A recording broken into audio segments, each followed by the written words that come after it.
Η γη εκπέμπει σήμα κινδύνου. Μόνο την τελευταία εβδομάδα, οι γειτονικές χώρες με την Ελλάδα, κράτη της Μεσογείου και της Μαύρης Θάλασσας, αλλά και η μακρινή Βραζιλία, έχουν βιώσει φωνικές πλημμύρες. Η επικαιρότητα κινείται γύρω από τις καταστροφικές πλημμύρες που έχουν πλήξει ολόκληρη την περιοχή της Θεσσαλίας και το βόρειο τμήμα της Φθιώτιδας. Η γενική εικόνα, ωστόσο, που υπάρχει σε πολλές περιοχές του πλανήτη, τόσο κοντά μας όσο και πιο μακριά μας, δείχνει ότι οι καταρρακτώδεις βροχές που φέρνουν σε εκτεταμένες πλημμύρες, δυστυχώς δεν είναι μόνο ελληνικό φαινόμενο. Ο υδάτινος εφιάλτης έχει προκαλέσει καταστροφές ανυπολόγιστης αξίας σε καλλιέργειες και περιουσίες, ενώ η λίστα των νεκρών συνεχώς μεγαλώνει. Η γη εκπέμπει SOS. Όταν η φύση βρυχάται, ο άνθρωπος ντύνεται κομπάρσος για να κρύψει τη γύμνια του. Θα ανατριχιάσετε με αυτά που θα διαβάσετε παρακάτω.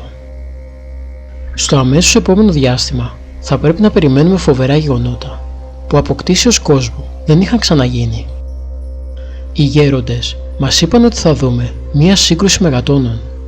Οι περισσότεροι ασχολούμαστε με τον Τρίτο Παγκόσμιο Πόλεμο και με τα αποτελέσματά του. Τα μηνύματα όμως λένε και για μία παγκόσμια καταστροφή ανεπανάληπτη από τα στοιχεία της φύσεως, απότομες καταβυθίσεις νησιών, αλλά και τεκτονικές ανυψώσεις πάνω από τη σημερινή θαλάσσια στάθμη. Τρομακτικοί σεισμοί, πλημμύρες και τσουνάμι. Ήδη είπαν στα κανάλια πως αυτή η πλημμύρα ήταν πρωτοφανής. Τόσο νερό δεν ξανάριξε ποτέ. Θα έρθουν τόσο καταστροφικά γεγονότα που δεν κατέγραψαν ομοιά τους στο παρελθόν οι επιστήμονες. Θα χαθούν τεράστιες περιοχές και ξαφνικά θα βρεθούν κάτω από τη θάλασσα.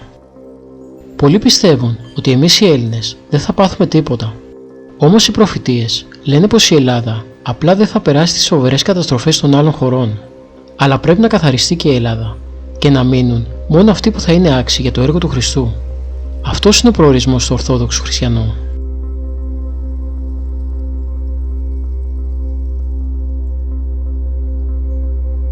Θα γίνει της γης ο καθαρισμός. Θα φύγουν πολλοί από τη ζωή. Έφτασε λοιπόν η ώρα της διαλογής. Και αλίμονό σου, άνθρωπε, εάν αρνητικά κριθείς, γιατί επανελειμμένος είχες από εμέ το Θεό ειδοποιηθεί. Το πάνω κάτω θα έρθει, σε κάθε τόπο και διαφορετική καταστροφή. Όσο οι άνθρωποι πιο αμαρτωλοί, τόσο και φρικτότερη καταστροφή. Εντελώς θα αλλάξει η γη μορφή. Τίποτα δεν θα θυμίζει εις τους εναπομείναντας στην παλιά της μορφή. Τίποτα δεν ήσαν οι πληγές του Φαραώ μπροστά σε αυτά που θα γίνουν στο δικό σας καιρό. Αρχιερείς, κλήρος και βουλή. Από τον κλήρο θα ξεκινήσω. Και πολύ αυστηρά για την αποστασία τους θα τους τιμωρήσω. Καλύτερα να μην είχαν γεννηθεί, γιατί η τιμωρία τους θα είναι παραδειγματική. Θα ακολουθήσουν τις γης οι ισχυροί, που και στο βοδιού το κέρατο να κρυφθούν, από τη μεγάλη μου θεία οργή δεν θα σωθούν. Αμερική. Αρχή από την Αμερική, καθαρισμός για να γίνει. Θα αλλάξει ο τόπος στην μορφή. Τίποτα δεν θα θυμίζει αυτήν, την κοσμοκρατορία, την κοσμική και τη σατανική. Έρανο θα κάνουν οι λαοί, για να βοηθήσουν αυτήν όσοι απομείνει μετά τη θεϊκή οργή. Αγγλία. Η Αγγλία έπεται μετά, μα και οι Γάλλοι ακολουθούν κοντά. Εκεί που είναι το Παρίσι, πένθυμο θα φυτρώσει και η Παρίσι. Ολλανδοί και Ισπανοί. Οι Ολλανδοί και οι Ισπανοί, καταχρεωμένοι είναι κι αυτοί, και η ώρα έφτασε της πληρωμής. Βατικανό. Ουέ στο Βατικανό, στο δικέρατο, στο αντίχριστο, το σατανικό. Από τον κόσμο θα σβηστεί κι αυτό, γιατί λύκος είναι φοβερός και ασένδυμα αμνού φόρει αυτός. Τουρκία. Η Τουρκία η μισητή από το χάρτη θα σβηστεί. Πάλι θα γίνει ελληνική. Η γη που κόκκινη έχει βαφτεί από το αίμα των μαρτύρων που έχει χυθεί. Ελλάδα. Την Ελλάδα αφήνω τελευταία, μα δεν θα αφιστώ τα δικά της τα ωραία. Μέχρι αυτή να καθαριστεί και όπως την θέλω να γίνει. Θα λιγοστέψει ο πληθυσμός, αλλά όχι όπως το θέλουν αυτοί, αλλά το αντίθετο ακριβώς θα γίνει. Αφού αυτοί θα είναι που θα χαθούν και στον λάκκο που για τους άλλους κάβουν μέσα θα μπουν. Από το φοβερό κυκλώνα που θα σαρώσει όλη τη γη, πρώτοι θα παρασυρθούν, και ας έχουν καταφύγια κατά τη γνώμη τους ασφαλή. Μέσα θα μπουν, αλλά κανείς ζωντανός δεν θα βγει από εκεί. Η ίδια η γη θα τους εκδικηθεί. Σαν το φύλλο του δέντρου θα τρέμει η γη. Ο τρόμος και ο πανικός θα επικρατούν στην ανθρώπινη ψυχή. Ξαφνικά θα γίνει το κακό, που κανείς δεν θα περιμένει αυτό. Θρήνος θα ακούγεται από εδώ και μπρος. Κορινθία. Ω αμαρτωλή Κορινθία, έφτασε όμως η ώρα, έφτασε η στιγμή κατά τα έργα σου να πληρωθείς. Τα στοιχεία της φύσεως που σου προσέδιναν ομορφιά, εναντίον σου θα κινηθούν αυτά. Η όμορφη γη σου θα ανασκαφεί, γιατί έχει μέχρι τα κατάβαθά της με αμαρτία ποτιστεί.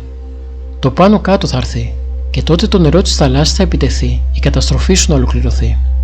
Τα ερείπια σου θα γίνουν ονομαστά και με πόνο και δάκρυ θα αναφέρονται όλοι οι επιζήσαντες σε αυτά.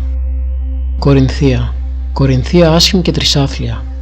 Μες στο βούρκο κυλιέσαι, χαίρεσαι και ευχαριστιέσαι. Δεν σε νοιάζει που απειλείσαι, από σεισμούς και από πλημμύρες χάνεσαι και δεν το βλέπεις, μα θα κλείσουνε οι θύρες. Κορινθία, Κορινθία άσχημη και τρισάθλια. Έχει φτάσει η δυσοδεία εις τον θρόνο του Μεσσία. Άλλαξε τα λογικά σου, άλλαξε και συνετή σου, γιατί έφτασε η ώρα για την ολική καταστροφή σου. Έδωσα την άδεια λοιπόν η γη μου να κάνει τον καθαρισμό και ιού και τρισαλίμωνο σε κάθε δικό μου εχθρό. Σας το έχω ξαναπεί αυτό. Ο θάνατος θα είναι βασανιστικός, γιατί θα είναι αυτός αργός μέσα στην γη στο βυθό. Πλάνιν πλανώνται ικτρά, εάν νομίζουν πως θα τους σώσουν τα κτίρια τους τα γερά ή τα καταφύγια που έχουν κατασκευάσει. Θα γίνουν οι δικοί τους οι τάφοι, όσο αντοχής και αν νομίζουν ότι τα έχουν φτιάξει. Δεν θα τους σώσουν τα σίδερα και τον μπετόν, από τις γης των μέγα θυμών που την έχουν μολύνει με κάθε κατασκεύασμα σατανικών. Ενώ θα μείνουν άθικτα των παιδιών μου τα απλά σπιτάκια, ας είναι και καλυβάκια, αφού Άγιοι Άγγελοι θα τα φρουρούνε και όρθια θα τα κρατούνε. Θα γίνουν συγκλονιστικά γεγονότα. Τίποτα δεν θα είναι πλέον όπως πρώτα. Θα αλλάξει εντελώς τη ζωή σας η ρότα. Ζείτε εις τας μέρες σας κοσμοϊστορικά γεγονότα, που από κτήσεως κόσμου δεν είχαν ξαναγένει και ούτε μπορούσε ένας φυσιολογικός νους να τα σκεφτεί. Ματαιοπονείτε, η πίστη και η ορθοδοξία θα νικήσει. Το δέντρο της, ποτισμένο με το αίμα των Αγίων μου, των Ελλήνων ηρώων, και πάλι στην Ελλάδα θα ανθίσει. Είμαι πατέρας στοργικός. Είμαι όμως παιδί μου και δίκαιος Θεός, και έφτασε η ώρα και η στιγμή, η δικαιοσύνη να αποδοθεί στη γη. Τελειώνει η ασπλαχνία και παραδίδει τη σκητάλη στη δικαιοκρισία. Θα επικρατήσει η δικαιοσύνη και θα τιμωρηθούν πολύ αυστηρά όσοι έχουν την ευθύνη. Για όλης της γης την οδύνη. Προκάλεσαν την οδύνη σε όλη τη γη. Αυτοί θα ζουν στον δρόμο και στην οδύνη Εσαΐ. Η Θεία Δικαιοσύνη το απαιτεί.